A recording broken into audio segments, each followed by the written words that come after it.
Yo, what's up mga kabody? So nagsalita na nga itong si Anthony Davis matapos nga siyang i-trade ng LA Lakers para kay Luka Doncic. At eto na nga ang pinakahihintay na mensahe ng lahat, mula kay Anthony Davis, kuha mula sa kanyang Twitter official account, ito at panuurin natin.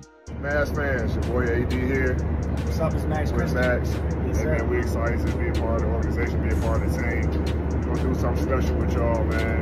We'll win a lot of games. A lot of games. We're excited and we can't wait to get on the floor, support the team and do what we do best. Yes, sir. Go Mavs. Go Mavs. May nagva-viral kasi ngayon mga idol na video clip ni Anthony Davis na nasa Dallas. Actually this is an old clip, from years ago na ito at ang kasama dito ni Eddie ay ang security guard ng Los Angeles Lakers. Angeles Lakers ng kanilang mga players. Maraming ang napik dito sa video clip na ito mga idol, tapos samahan pa na parang malungkot itong si Anthony Davis, kaya naman maraming napaniwala mga idol. This is an old video clip ni Davis nung nasa team pa siya ng Lakers from years ago.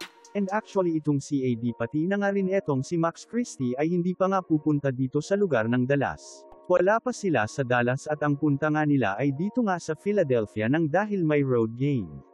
Ito nga ang team ng Dallas Mavericks at actually ang lapag pa nga nitong dalawang bagong Lakers players sa bagong lugar nila na Dallas. Laban nga sa Houston Rockets sa February 9, sa linggo pa nga sila dadating sa Dallas pero after the trade ng mga idol yung nagsalita na rin itong dalawang Lakers player, at itong si Christie ay nagpasalamat nga sa opportunity na ibinigay sa kanya ng team ng LA Lakers at talagang grateful nga siya sa mga taon na nilaro niya para nga dito sa Lakers at ganun din naman itong si Anthony Davis. At kung mahilig ka pala sa mga trending at pinag-uusap ang sports update sa Pilipinas ay mag-subscribe ka na kabody, para lagi kang updated pag may bago tayong uploads.